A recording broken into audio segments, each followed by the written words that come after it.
உங்கள் தங்க நகையை அதிக விலைக்கு விற்கவும் மற்றும் அடகில் இருக்கும் தங்க நகையை மீட்டெடுத்து அதிக விலைக்கு விற்கவும் உடனே அணுகவும். Prime gold hub 9840551787.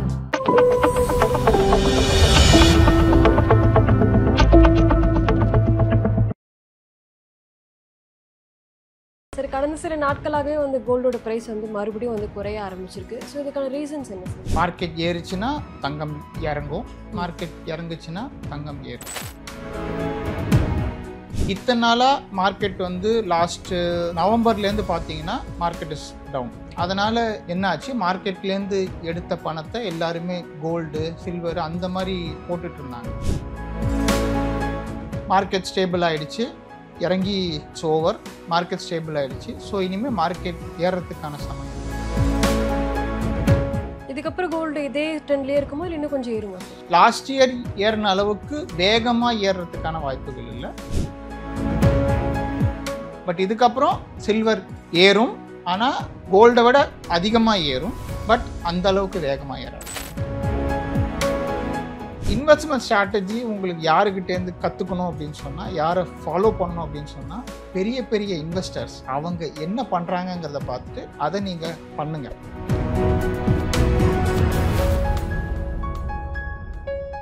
ஆதன் பிஸ்னஸ் நேயர்களுக்கு வணக்கம். இன்னைக்கு நம்ம கூட எக்கனாமிஸ்ட் ராஜேஷ் அவர்கள் தான் ஜாயின் பண்ணியிருக்காங்க. வாங்க பேசலாம். வணக்கம் சார். வணக்கம். எப்படி சார் இருக்கீங்க? நல்லா இருக்கேன். சரி, கடந்த சில நாட்களாகவே வந்து கோல்டோட பிரைஸ் வந்து மறுபடியும் வந்து குறைய ஆரம்பிச்சிருக்கு. ஸோ இதுக்கான ரீசன்ஸ் என்ன சார்? கோல்டு ப்ரைஸ் இப்போது இறங்கிறதுக்கான ரீசன் நம்ம ஃபஸ்ட்டே சொன்ன மாதிரி ஸ்டாக் மார்க்கெட்டுக்கும் கோல்டோட ப்ரைஸுக்கும் இன்வெர்ஸாக ஒரு ரிலேஷன்ஷிப் இருக்குது. மார்க்கெட் ஏறிச்சுன்னா தங்கம் இறங்கும், மார்க்கெட் இறங்குச்சுன்னா தங்கம் ஏறும். யூஸ்வலாக பார்த்தீங்கன்னா எப்போவுமே மார்க்கெட்டு ஸ்லோவாக ஏறிக்கிட்டு இருக்கும் பொழுது என்ன ஆகும்னா தங்கத்தோட ப்ரைஸும் ஸ்லோவாக தான் ஏறும். அப்போ வந்து இந்த ரிலேஷன் இருக்காது. இப்போ ஸ்பெசிஃபிக்காக ஏன் இந்த மாதிரி வருது அப்படின்னு சொன்னால், இத்தனை நாளாக மார்க்கெட் வந்து லாஸ்ட்டு நவம்பர்லேருந்து பார்த்தீங்கன்னா மார்க்கெட் இஸ் டவுன். அதனால் என்ன ஆச்சு, மார்க்கெட்லேருந்து எடுத்த பணத்தை எல்லாருமே கோல்டு சில்வர் அந்த மாதிரி போட்டுட்டு இருந்தாங்க. இப்போது மார்க்கெட் வந்து ஏற ஆரம்பிக்குது. அதுவும் ஏற ஆரம்பிக்கிறது நார்மலாலாம் இல்லை. இது வந்து லாங் டேர்ம் பேசிஸில் மார்க்கெட் நல்லா ஏறும் அப்படிங்கிறதுக்கான ஸ்மால் இண்டிகேஷன் தான் அது. ஏன்னா பணம் வந்து கோல்டுலேருந்து இங்கே கெட்ஸ் மூவ்ட். கோல்டு வித்துட்டு பெரிய பணம், the large money it's moving from gold to the stock market. அது ஏன் மூவ் ஆகுதுன்னா பெரிய ஆளுங்களுக்கு தெரியும், மார்க்கெட் ஸ்டேபிள் ஆகிடுச்சு, இறங்கி ஓவர், மார்க்கெட் ஸ்டேபிள் ஆகிடுச்சு. ஸோ இனிமேல் மார்க்கெட் ஏறுறதுக்கான சமயம். எஃப்ஐஐஸ் எல்லாம் இன்ட்ரெஸ்ட் ரேட்டு குறைச்சதுனால இந்தியாவுக்கு வர ஆரம்பிக்கிறாங்க. ஸோ ப்ராபப்ளி இந்த நவம்பர் டிசம்பர் இந்த டைம் பீரியடில் they will start coming inside. அது எல்லாத்தையும் ப்ரிடிக்ட் பண்ணி தான் இப்போ கோல்டுலேருந்து இதுக்கு வர்றதுனால இது ஒரு டெம்பரரி சினாரியோ தான். ஸோ நோ நீட் டு வாரி. கோல்டு வந்து ஐயோ இறங்குதே அப்படின்லாம் ரொம்ப இது பண்ணுவாங்கன்னா, இது வந்து மணி கோல்டுலேருந்து மார்க்கெட்டுக்கு போகுது. இதுதான் காரணமே தவிர வேற எந்த காரணமும். இதுக்கப்புறம் கோல்டு இதே ட்ரெண்ட்லேயே இருக்குமா இல்லை இன்னும் கொஞ்சம் ஏறுமா சார்? லாஸ்ட் இயர் ஏறின அளவுக்கு வேகமாக ஏறுறதுக்கான வாய்ப்புகள் இல்லை. ஏறும், ஆனால் அந்த அளவுக்கு வேகமாக ஏறாது. இப்போ சில்வர் எடுத்தீங்கன்னா கூட நம்ம முன்னாடியே சொல்லியிருந்த மாதிரி சில்வர் வந்து ரொம்ப வலட்டைலாக இருக்குது. ஸோ எவ்வளோ ஃபாஸ்ட்டாக ஏறுதோ அவ்வளோ ஃபாஸ்ட்டாக வந்து இறங்கிருக்கு. இப்போ கிட்டத்தட்ட வந்து 171 ரேஞ்சுக்கு வந்துருச்சு. ஸோ இன்னமும் சில்வரோட ப்ரைஸ் வந்து குறையுமா சார்? இன்னும் குறையறதுக்கான வாய்ப்புகள் இல்லை. நம்ம லாஸ்ட் டைம் சொன்ன மாதிரி சில்வரோட டோட்டல் யூசேஜில் 59% உங்களுக்கு இண்டஸ்ட்ரியல் தான். இண்டஸ்ட்ரியல் யூசேஜ் தான். சோலார் பேனல்ஸாக இருக்கட்டும், இவிஸ், பேட்டரிஸ், இதுக்கெல்லாம் சில்வர் அதிகமாக தே ஆர் யூஸிங். எவ்வளோக்கு இங்கே டிமாண்ட் அதிகமாக இருக்கோ அதுக்கேற்ற மாதிரி supply should match. Last time silver ஏறினதுக்கான காரணமே இதுதான். அதாவது டிமாண்ட் அதிகமாச்சு, ஆனால் சப்ளை அந்த அளவுக்கு இல்லை. அதை நம்ம லாஸ்ட் டைமே பேசியிருந்தோம். இப்போ என்னன்னா கோல்டில் நடக்கிற அதே விஷயம்தான். இதனால சில்வரில் இன்வெஸ்ட் பண்ணிட்டு இருந்தாங்க, விலை ஏறும் அப்படின்னு சொல்லிட்டு இப்போ சில்வர்லேருந்து மார்க்கெட்டுக்கு மூவ் ஆகுது. இதே தான் காரணம். பட் இதுக்கப்புறம் சில்வர் ஏறும், ஆனால் கோல்டை விட அதிகமாக ஏறும். பட் அந்த அளவுக்கு வேகமாக ஏறாது. லாஸ்ட் இயர் பார்த்தீங்கன்னா ஆல்மோஸ்ட் ஒரு 80% மேலே ஏறி இருக்கு. சில்வர் வந்து 80% மேலே ஏறி இருக்கு. கோல்டு 40-50 அந்த மாதிரி தான் ஏறி இருக்கு. ஸோ லாஸ்ட் இயர் பார்த்தீங்கன்னா சில்வர் ஆல்மோஸ்ட் 80 to 90% ஏறி இருக்கு. அதுக்கேற்ற மாதிரி சில்வர் வந்து 40, 50, 60 அந்த மாதிரி தான் இன்க்ரீஸ் ஆகிருக்கு. சில்வர் கண்டிப்பாக ஏறும், ஆனால் கோல்டு விட அதிகமாக ஏறும், பட் மார்க்கெட் அளவுக்கு ஏறாது. ஓகே, இப்போ ட்ரம்ப்போட டாரிஃப்மே வந்து முதல்ல வந்து 50% வந்து சொல்லியிருந்தாங்க. இப்போவுமே அதில் வந்து குறைக்கிறதா வந்து பேச்சுவார்த்தை போய்கிட்டு இருக்கு. இது இன்னுமே குறையுமா சார்? ட்ரம்ப்போட டேரிஃப் வந்து it's like cat on the wall, எந்த பக்கம் ஜம்ப் பண்ணணும்னு தெரியாது. ஸோ அதனால் அதை பற்றி ரொம்ப இப்போதைக்கு வரி பண்ணிக்க வேண்டாம். ஏன்னா இந்த டேரிஃபை அவர் கண்டினியூ பண்ணினார்னா அந்த நாட்டுக்கு தான் டேமேஜ் அதிகமே தவிர அந்த நாட்டுக்கு எக்ஸ்போர்ட் பண்ணுற நாடுகளுக்கு டேமேஜஸே கிடையாது. ரொம்ப மினிமல் டேமேஜஸ் தான். அதுவும் ஸ்டாக் மார்க்கெட்டில் இட் வில் ரிஃப்ளெக்ட். ட்ரம்ப்போட டேரிஃப் பற்றி ரொம்ப பாதர் பண்ணிக்க வேண்டாம் அப்படிங்கிறது தான் நம்ம அட்வைஸ். அது எல்லாத்தையும் விட்டுட்டு ஃபண்டமெண்டலாக பாருங்கள். ஸ்டாக் மார்க்கெட்டை பார்த்தாலும் சரி, இதை பார்த்தாலும் கோல்டு ஆர் சில்வர், இது எல்லாமே ஃபண்டமெண்டலாக ஸ்ட்ராங்காக இருக்குது. So you can invest.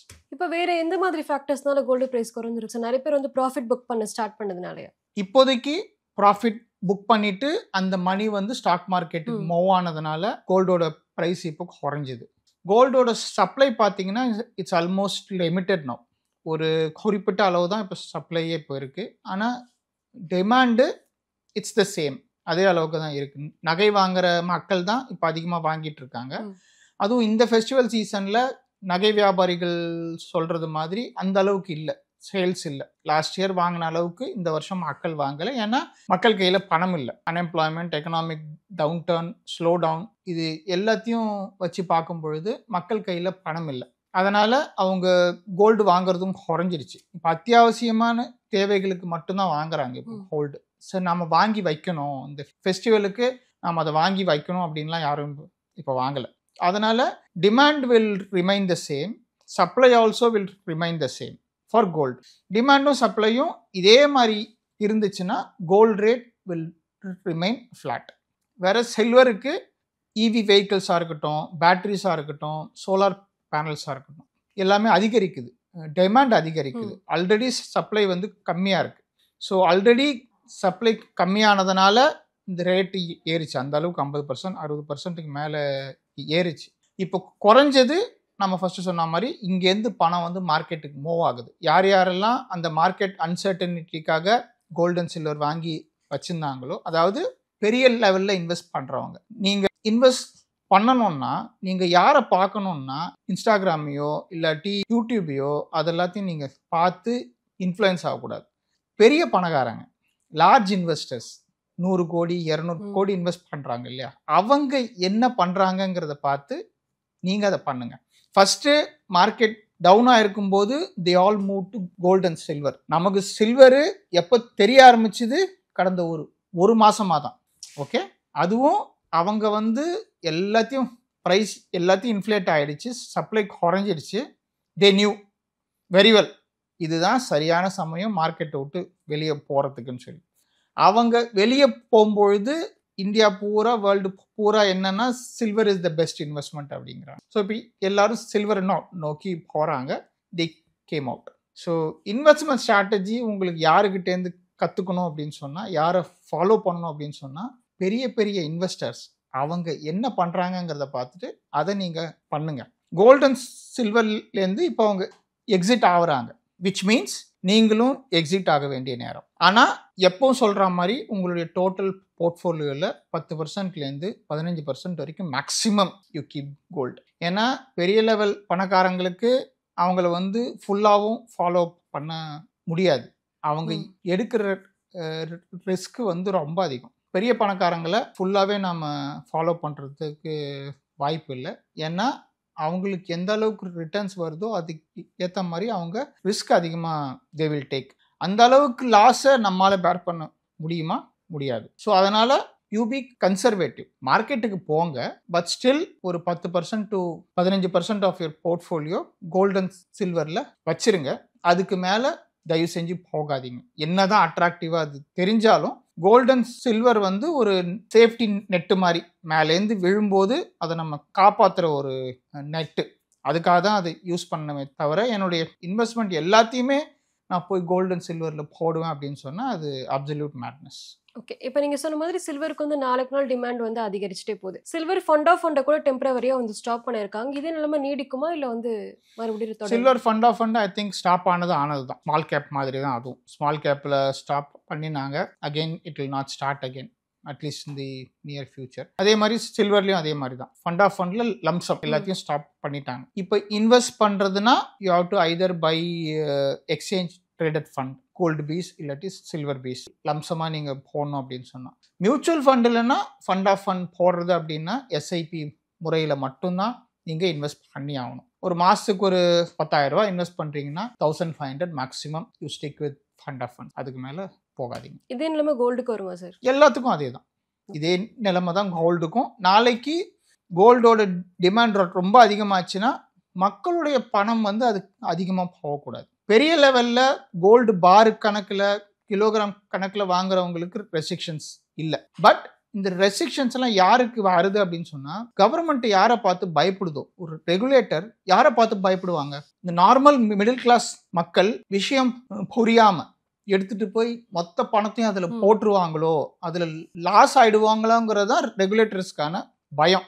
மக்களை காப்பாற்றுறதுக்கு தான் ரெகுலேட்டர்ஸ் இருக்காங்க. இப்போ இருக்கிற சினாரியோவில் பார்த்தீங்கன்னா ரெகுலேட்டர்ஸ் பெரிய லார்ஜ் இன்வெஸ்டர்ஸ் கோல்ட் அண்ட் சில்வர்லேருந்து வெளியே வராங்க அப்படிங்கிறது அவங்களுக்கு தெரியும், ஏங்கிறது அவங்களுக்கு தெரியும். கரெக்டாக அவங்க வெளியேற நேரத்தில் ஏன் இந்த ஒரு hype on gold and silver connect பண்ணி பாருங்க.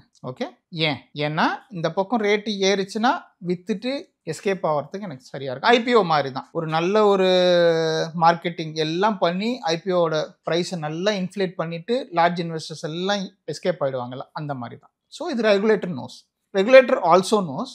இந்த மாதிரி விலை ஏறுற சமயத்தில் மக்கள் அதிகமாக என்ன செய்வாங்க, ஆட்டு மந்த மாதிரி விலை ஏறுது எல்லாத்தையும் நான் இந்த பக்கம் வித்துட்டு நான் இதில் காசை போடுறேன் அப்படின்னு தான் உள்ளார நுழைவாங்க. அதுக்காக தான் இந்த செக் பாயிண்ட். ஓகே, இது நாளைக்கு கோல்டுக்கு நடக்குமா அப்படின்னு சொன்னால் நடக்க வாய்ப்புகள் இருக்குது. பட் அதுக்கு டிமாண்ட் வந்து ரொம்ப அதிகமாகும். டிமாண்ட் அதிகமாக ஆகுமா அப்படிங்கிறத we have to wait and watch. ரெண்டாவது, கோல்டுக்கு இந்த மாதிரியான ஒரு சிச்சுவேஷன் வர்றதுக்கான வாய்ப்புகள் ஏன் கம்மி அப்படின்னு சொல்கிறோம்னா, gold is a precious metal, it's an asset. So அதனால் கவர்மெண்ட்டு மக்கள் கோல்டை போய் வாங்கினாலும் எதுவும் ப்ராப்ளம் இருக்க வாய்ப்புகள் இல்லை. ஸோ கோல்டு தான் வாங்குறாங்க. It's a tangible asset, valuable அசெட்டுங்கிறதுனால கோல்டில் இந்த மாதிரி ஒரு ரெஸ்ட்ரிக்ஷன் வரதுக்கான வாய்ப்புகள் வந்து கம்மி தான். But I am not ruling it out. இப்போ கோல்டு சில்வர் நெக்ஸ்ட்டாக வந்து காப்பர் வரப்போகுது அப்படின்னு சொல்கிறாங்க, எப்படி சார் பார்க்குறீங்க? அதை நம்ம லாஸ்ட் டைமே நாம் பேசியிருந்தோம். காப்பர் அதே மாதிரி எலக்ட்ரிக்கல் சம்மந்தமான விஷயங்களுக்கு காப்பர் வந்து கண்டிப்பாக அவசியம். ஸோ நானும் லாஸ்ட் டைம் சொன்ன மாதிரி தான், இதில் ஓவர் எக்ஸ்போஷர் வேண்டாம். ஓகே, இது ஒரு ட்ரெண்டு, அவ்வளோதான். இது வந்து இட்ஸ் அ பெல் கர்வ் மாதிரி, ஏறும் அடுத்து இறங்கும். அதனால் அடடா காப்பர் ஏறுது அப்படின்னு சொல்லிட்டு எல்லாரும் காப்பருக்கு போகாதீங்க, அடடா சில்வர் ஏறுதுன்னு சொல்லிட்டு எல்லாரும் சில்வருக்கு போகாதீங்க. Okay, restrict your self. எதை பார்த்தாலும் ஆசையாக இருக்கும். நம்ம சிச்சுவேஷன் இப்படி இருக்குது, நாளைக்கு நமக்கு பணம் சம்பாதிக்கணும், இன்வெஸ்ட் பண்ணணும், பணக்காரன் ஆகணுங்கிற ஒரு ஆசையில் டோன்ட் டூ இந்த மாதிரி மடத்தனம் எல்லாம் பண்ணாதீங்க. ஃப்ராங்காகவே சொல்லிடுறேன், இது வந்து அப்சல்யூட் மடத்தனம் தான். எந்த ஒரு பொருளுக்குமே ஒரு வேல்யூ இருக்குது. ஒரு மெட்டலுக்கு ஒரு வேல்யூ இருக்குது, அலுமினியமுக்கு ஒரு வேல்யூ இருக்குது, ஜிங்க்குக்கு ஒரு வேல்யூ இருக்குது, காப்பருக்கு ஒரு வேல்யூ இருக்குது. ஸோ இது எல்லாமே ஒரு காலத்தில் ஏறும், ஒரு காலத்தில் இறங்கும். பட் இதை ஒரு இன்வெஸ்ட்மெண்ட்டாக பார்க்காதீங்க. அதெல்லாம் பணக்கார விளையாட்டு, நம்ம விளையாட்டு இல்லை. நமக்கு இப்போதைக்கு கோல்டு போதும். டோட்டல் போர்ட்ஃபோலியோ வேல்யூவில் 10% நமக்கு கோல்டு இஸ் எனஃப். இன்னொரு 5% சரி ஓகே சில்வர் போனால் போதும், ட்ரெண்டுக்கு ஏற்ற மாதிரி போகலாம் அப்படின்னு சொல்லிட்டு 5% எக்ஸ்ட்ரா சேர்த்துருக்கீங்க, அவ்வளோதான். அதர் தேன் தட் வேற எதுக்கும் நீங்கள் போகாதீங்க. அதெல்லாம் பெரியவங்க விளையாடுற இடம். நீங்கள் உள்ளே நுழைஞ்சிங்கன்னா உங்களுக்கு அடிதான் போடும். யானைகள் சண்டையிடக்கூடிய இடம் அது. நீங்கள் உள்ளே போகாதீங்க. That's not the place for you. Stick with gold. Okay sir, gold price கம்மியானதை பற்றி நிறைய ரீசன் சொன்னீங்க, ரொம்பவே நன்றி. நன்றி.